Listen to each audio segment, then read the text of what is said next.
শিক্ষার সার্টিফিকেট আসবে হাতে, সেই সাথে কাজেরও অফার লেটার আসবে তোমার হাতে। পঞ্চগড়ের সাথে 22 সাল থেকে আমার সম্পর্কটা একটু ভিন্ন। এর আগে সারা দেশের মতো একটা জেলা ছিল পঞ্চগড় আমার কাছে।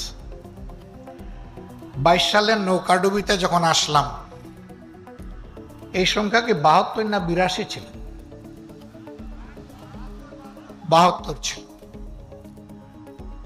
আমরা চেষ্টা করেছি ক্ষতিগ্রস্ত পরিবারগুলোর কাছে যাওয়ার।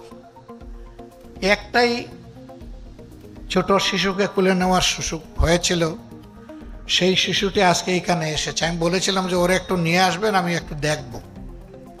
এর নাম হচ্ছে দীপু। তখন তার বয়স হয়তো কম বেশি 2 বছর হবে। একেবারেই অবুঝ ছিল, কথাও বলতে পারতো না। সে ওই দুর্ঘটনায় মাও হারিয়েছে, বাবাও হারিয়েছে। সাধারণত ওরকম ক্ষেত্রে যাদেরকে কুলে নেই, অবুঝ বাচ্চা, আমরা চেষ্টা করি সে প্রাপ্তবয়স্ক না হওয়া পর্যন্ত, লেখাপড়া সম্পন্ন না হওয়া পর্যন্ত তার আর্থিক দায়িত্বটা আমরা পালন করার চেষ্টা করি। কিন্তু আমি দেখলাম যে আমরা যাওয়ার পরের দিনই এই এলাকার তৎকালীন সংসদ সদস্য এবং তার স্ত্রী গিয়েছেন। তারা গিয়ে বলেছেন যে এই বাচ্চার দায়িত্ব তারা নেবেন। ভালো, ওয়েল, সমস্ত ভালো কাজ আমরা করতে পারবো না, সবাই মিলেমিশে করার মাঝেই কল্যাণ। খুশি হলাম, যাক, তার অভিভাবক পাওয়া গেল, তাও শক্তিশালী মিনিস্টার। আমি এখানে তার ভাই পরিতোষকে জিজ্ঞেস করলাম, ওই দায়িত্ব নেওয়ার পর প্রতি মাসে কি তারা তোমাদের কোনো খোঁজ নেয়? বলল জি না। আমি বললাম তারা কি কিছু করেছিলেন? বলে হ্যাঁ করেছেন। তারা কি করেছেন? যে ওর জন্য জামা কাপড় মাঝে মধ্যে দিয়েছেন। তো ও জামা কাপড় দিলে খাবে কি? তার পড়ালেখার যোগান কে দিবে? আলহামদুলিল্লাহ, আজকে আবার তাকে একটু কুলে নেওয়ার সুযোগ হলো। এই দীপু যতদিন পর্যন্ত প্রাপ্তবয়স্ক না হবে, তার লেখাপড়া চলবে। আমরা এই পরিবারের সাথে প্রতি মাসের 1 তারিখে এসে হাজির হব ইনশাল্লাহ। এটা চলতে থাকবে ইনশাল্লাহ। আমরা এখানে দেখব না তার মা বাপ কোন ধর্মের মানুষ ছিলেন, আমরা দেখব তারা মানুষ ছিল। আমরা মানবতাকে টুকরা টুকরা করতে চাই না। আমরা ছোট্ট একটি দেশ, বিপুল সংখ্যক মানুষ, এই সবগুলা মানুষ আমরা মিলেমিশে থাকতে চাই, চলতে চাই। এর মাঝেই আমাদের গর্ব, এর মাঝেই আমাদের সৌন্দর্য, এর মাঝেই আমাদের শান্তি নিহত। আমরা এই বার্তা সারা বাংলাদেশের সমস্ত জনগণকে দিয়ে চলেছি। এখানে একটা কথা একেবারেই সাফ। এই কথাটি হচ্ছে, আমরা এই দেশে কোনো মেজরিটি এবং মাইনরিটি মানি না। আমি আস্তে আস্তে রতনবাবুর বক্তব্য শুনছিলাম। তিনি বলেছিলেন আমি সংখ্যালঘু সম্প্রদায়ের একজন মানুষ। এই কথা আর বলবেন না। কিসের সংখ্যালঘু আর কিসের সংখ্যাগুরু? এই দেশে যেই জন্ম নিছে সেই এ দেশের গর্বিত নাগরিক। আমরা নাগরিকদেরকে কোনো ভাগ বাটোয়ারা ধর্ম কিংবা দলের ভিত্তিতে করার পক্ষে নয়। এই বদ হাসলত ছিল অতীতের পতিত স্বৈরাচারের। তারা এই জাতিকে ভেঙে টুকরা টুকরা করে মুখামুখি লাগিয়ে রেখেছিল। যে দেশের জনগণ ঐক্যবদ্ধ থাকতে পারে না, সে দেশের মানুষ মাথা সোজা করে সম্মানের সাথে বিশ্বের দরবারে দাঁড়াতেও পারে না। স্বাধীনতার 54 বছর গেল, আর কত বছর এরকম আমাদেরকে টুকরা টুকরা করে রাখা হবে? আমাদের স্পষ্ট ঘোষণা, আমরা কোনো মেজরিটি এবং মাইনরিটি মানি না। আমরা সবাই মিলে ইউনিটি, একটাই জাতি আমরা। আমাদের পরিচয় আমরা বাংলাদেশী। হ্যাঁ, তারপরে অবশ্যই আমার পরিচয় থাকবে আমি একজন মুসলমান, ইনি একজন হিন্দু, তিনি একজন বৌদ্ধ, হয়তো আরেকজন খ্রিস্টান। এই 4 ধর্মের বাইরে বাংলাদেশে অন্য কোনো ধর্মের লোক নেই। কিছু লোক থাকতে পারে যারা কোনো ধর্মেই বিশ্বাস করেন, তাদেরকে মানুষ এইথিস্ট বা নাস্তিক হিসাবে চিনে। যাই হোক, আমরা সবাইকে নিয়ে চলার পক্ষে। কিন্তু এটাও সত্য যে কেউ যেন কারো ধর্মীয় আবেগে কুচাকুচি না করেন, সুড়সুড়ি না দেন। এটা আমরা একেবারেই ঘৃণা করি, পছন্দ করি না। এরকম যদি কোথাও কোনো কিছু ঘটে, আমরা বলবো যে সম্প্রদায়ের মানুষ এটা করবে, প্রথম ওই সম্প্রদায়ের মানুষরা ওরে থামিয়ে দেবে। সম্প্রতি আমরা দেখেছি এরকম একটা ঘটনা ঘটেছে পটুয়াখালীতে। ঘটার পরে আমার হিন্দু সম্প্রদায়ের বন্ধুরা ওই ছেলেকে নিয়ে সমস্ত মানুষের সামনে হাজির হয়েছে। হাজির হয়ে বলেছেন, আপনারা যে শাস্তি চান ওই শাস্তি দেওয়ার জন্য আমরা তাকে আজকে নিয়ে এসেছি। ওই সবার পক্ষ থেকে জিজ্ঞেস করা হয়েছে সে ভুল স্বীকার করে কিনা। সে দাঁড়িয়ে কর জুড়ে বলেছে আমার ভুল হয়ে গেছে। তাকে জিজ্ঞেস করা হয়েছে এই জন্য তুমি অনুতপ্ত কিনা। সে বলেছে আমি অনুতপ্ত। মাথা নত করে কথাগুলা সে বলছিল। ওখানকার বিজ্ঞ লোকেরা বলেছেন তার ভুল স্বীকার করা, আন্তরিকভাবে অনুতপ্ত হওয়া এবং যাদের মনে আঘাত দিয়েছে তাদের সামনে এসে ক্ষমা প্রার্থনা করা, এটাই তার শাস্তি। এর বাইরে কোনো শাস্তি দেওয়ার প্রয়োজন নেই। এটি হচ্ছে আমাদের সম্প্রীতির বাংলাদেশ। আমরা এটা পারব। বিশেষ করে আমি মুসলমান ভাই বোনদেরকে বলবো, মেহেরবানি করে অন্য ধর্মের ভাই বোনদেরকে কষ্ট দিবেন না। আমরা এটাকে ঘৃণা করি, অপছন্দ করি। যারা মেজরিটি মাইনরিটির জিগির তুলে রেখেছিলেন, আমি আল্লাহর পর ভরসা করে বুকে হাত দিয়ে বলছি, তারা যাদেরকে মাইনরিটি বলতেন, এই ভাইদের সম্পদ, ইজ্জত এবং তাদের জীবনের পর সবচাইতে বেশি ক্ষতি সাধন করেছে তারা। আমি দাবি জানাবো, বাংলাদেশ সরকার এবং জাতিসংঘের যৌথ উদ্যোগে 1972 সালের 10 জানুয়ারি থেকে আজকের দিন অর্থাৎ 2025 সালের এই 26শে ফেব্রুয়ারি পর্যন্ত বাংলাদেশে যত ঘটনা ঘটেছে এরকম, সেইগুলা অনুসন্ধান করে তার শ্বেতপত্র বাংলাদেশের জনগণের সামনে প্রকাশ করে দেওয়া হোক। তাহলে জনগণ জানতে পারবে কারা সত্যিকার অর্থে মানুষ খুন করেছে, ইজ্জত লুণ্ঠন করেছে, সম্পদ লুণ্ঠন করেছে। সম্মানিত বন্ধুগণ, আরেকটি কথা আমাদের পরিষ্কার, ভারত সহ দুনিয়ার সকল দেশ আমরা একই বিশ্বসভার সদস্য, জাতিসংঘের সদস্য রাষ্ট্র। ভারত আমাদের নিকটতম প্রতিবেশী। আমরা আমাদের প্রতিবেশীকে অহেতুক কষ্ট দিতে চাই না। তবে আমাদের প্রতিবেশীও যেন আমাদের উপরে এমন কোনো কিছু চাপিয়ে না দেন যা বাংলাদেশের মানুষের জন্য সম্মানজনক নয়, অপমানজনক। যদি এরকম তারা কিছু করেন, দেশের স্বার্থে আমরা সেদিন ভূমিকা পালন করতে কারোর চোখের দিকে তাকাবো না। আমরা বিবেকের দিকে তাকিয়ে বিবেকের দায়বদ্ধতা থেকে আমরা আমাদের দায়িত্ব পালন করতে বাধ্য হব। পঞ্চগড়ের ন্যায্য কতগুলো দাবি ইতিমধ্যে উত্থাপিত হয়েছে। সদর হাসপাতালকে 100 থেকে 250 বেডে উন্নীত করা, একটি বিশ্ববিদ্যালয় কায়েমের দাবি, চীন এবং বাংলাদেশের যৌথ উদ্যোগে একটা বেসরকারি মেডিকেল কলেজ এখানে নির্মাণ কার্যক্রম শুরু হয়েছিল, অদৃশ্য হাতের ইশারায় বন্ধ হয়ে গেছে। এইটা পুনরায় চালু করে তাকে পূর্ণাঙ্গ রূপ দেওয়া এবং চিনিকল পুনরায় চালু করা, এসবগুলো দাবি ন্যায্য। তবে বিশ্ববিদ্যালয়ের ক্ষেত্রে আমার কথা আছে।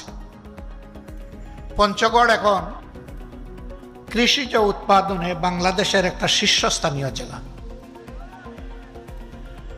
সকালবেলা অথবা বিকালবেলা কেউ যদি পঞ্চগড় শহরে ঢুকে, দেখবে সারি সারি ভারী যানবাহন, সেইগুলা সবজি তরকারি লোড করে যাওয়ার অপেক্ষায় আছে।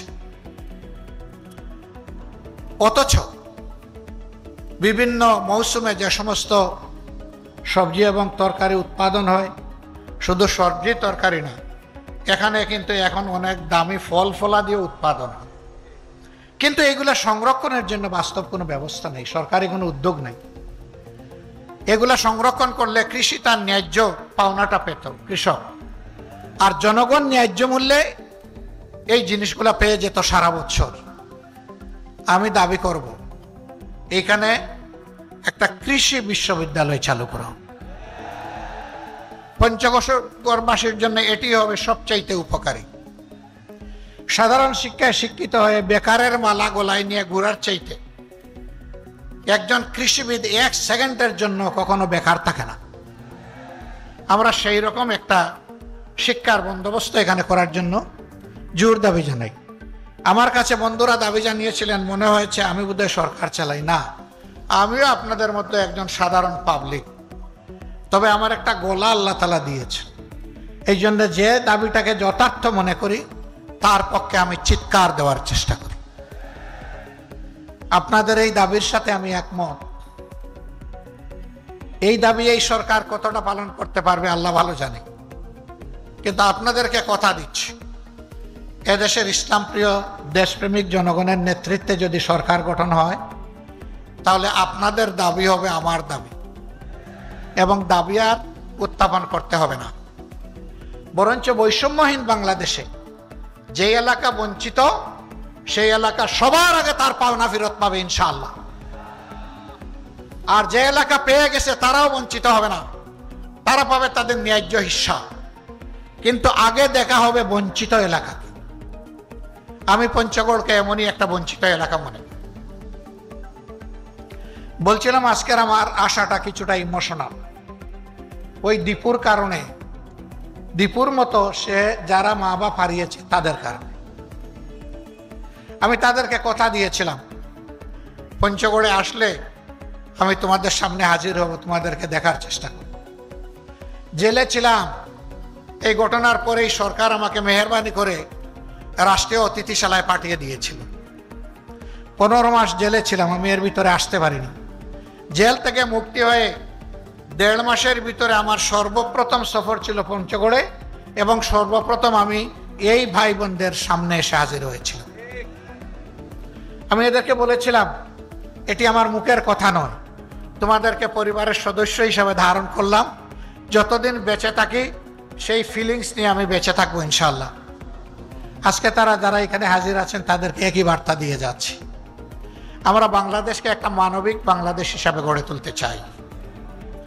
আমরা বাংলাদেশকে আর গডফাদারদের বাংলাদেশ দেখতে চাই না, গড মাদারদের বাংলাদেশও দেখতে চাই না, মাফিয়া তন্ত্রের বাংলাদেশ দেখতে চাই না, ফ্যাসিবাদের বাংলাদেশ দেখতে চাই না।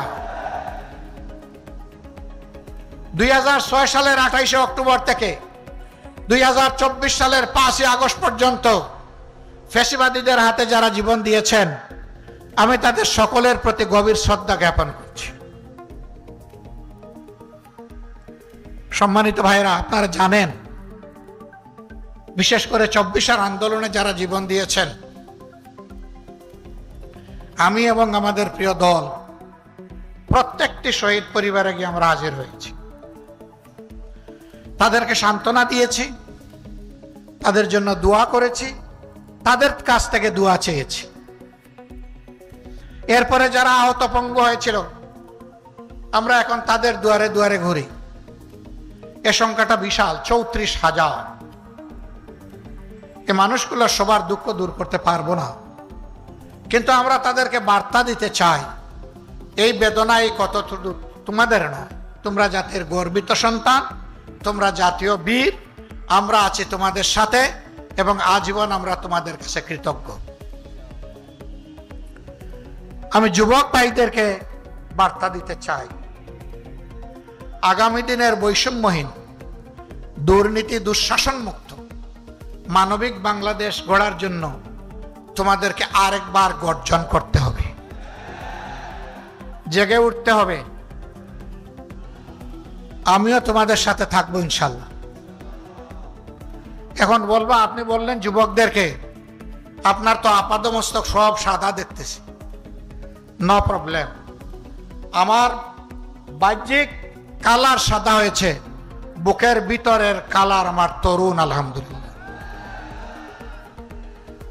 এবং সেই মানুষের মুক্তির মিছিলে আমি পিছনে থাকবো না ইনশাল্লাহ, আমি তোমাদের সামনে থাকবো। আমাদেরকে কেউ কেউ মাঝে মাঝে এখনো ভয় দেখান ধিক্কার জন্য, তারা বলেন এই হলে ওই হলে আবার আপনাদের ফাঁসি হয়ে যাবে। আরে ভাই, কারে ফাঁসির ভয় দেখান? যারা শহীদ হওয়ার জন্য উন্মুখ, যারা পাগল, তাদেরকে ফাঁসির ভয় দেখান। এই ভয় করলে আমাদের নেতৃবৃন্দকে ফাঁসির কাস্টে দাঁড়াতে হতো না, পাতাটনের উপর দাঁড়াতে হতো না, এবং ফাঁসির রশি গলায় নিতে হতো না। তারা হাসতে হাসতে ফাঁসির মঞ্চে গিয়েছেন। সুতরাং আমাদেরকে ভাই ভয় দেখাবেন না। এই ভয়কে আল্লাহ যেন চিরদিন জয় করার তৌফিক আমাদেরকে দান করে। আমরা ছাত্রছাত্রীদেরকে বলি, আল্লাহ যদি এই দেশ পরিচালনার দায়িত্ব আমাদের হাতে দেন, আমরা তোমাদেরকে এমন শিক্ষায় গড়ে তোলার চেষ্টা করব যেখানে তোমরা সৃষ্টিকর্তা আল্লাহকে ভয় করবে এবং দুনিয়ার শ্রেষ্ঠ কারিগরের হাত নিয়ে শিক্ষা প্রতিষ্ঠান থেকে বের হবে। একদিনের জন্য বেকারত্বের অভিশাপের বোঝা তোমাদেরকে বহন করতে হবে না। শিক্ষার সার্টিফিকেট আসবে হাতে, সেই সাথে কাজেরও অফার লেটার আসবে তোমার হাতে। এরকম একটা দেশ করতে চাই। মা বোনদেরকে বলতে চাই, সমাজের উন্নয়নে সব জায়গায় ইনশাআল্লাহ গর্বের সাথে আপনারাও ভূমিকা রাখবেন। সাথে যে দুইটা জিনিস এখন পান না, সেই দুইটা জিনিসও পাবেন। একটা হচ্ছে মর্যাদা, আর একটা হচ্ছে নিরাপত্তা। এই মর্যাদা এবং নিরাপত্তার সাথে আপনারা দেশের উন্নয়নে অবদান রাখবেন ইনশাআল্লাহ। আসুন বাংলাদেশটাকে এমনভাবে আমরা গড়ে তুলি যে দীর্ঘ 54 বৎসরের যত জঞ্জাল সবগুলা শেষ করে দিয়ে আমরা যেন এমন একটি বাংলাদেশের নাগরিক হতে পারি, দেশে কিংবা প্রবাসে সর্বত্র বলতে পারি, আমি গর্বিত, আমি বাংলাদেশের নাগরিক। পঞ্চগড়বাসীর প্রতি আমার অনুরোধ, বাংলাদেশ জামাত ইসলামীকে যতক্ষণ ন্যায়ের উপর, মানবতার কল্যাণের উপর, সত্যের উপর দেখবেন, আমরা আপনাদের একটু ভালোবাসার কাঙ্গাল। একটু ভালোবাসাকে আপনাদের কাছে আশা করতে পারি? বড় দুর্বল কথা বললেন আপনারা। আমরা কি আশা করতে পারি? আলহামদুলিল্লাহ। ভালোবাসাই যখন দিবেন, তখন একটু সমর্থন, একটু সহযোগিতা তো আপনাদের লাগবে। আপনাদেরকে আমরা পাশে চাইব দেশ গড়ার কাজে, আপনাদেরকে সাথে চাইব দেশ গড়ার কাজে, এবং আপনাদের বুকের বিছানায় একটু জায়গা চাইব।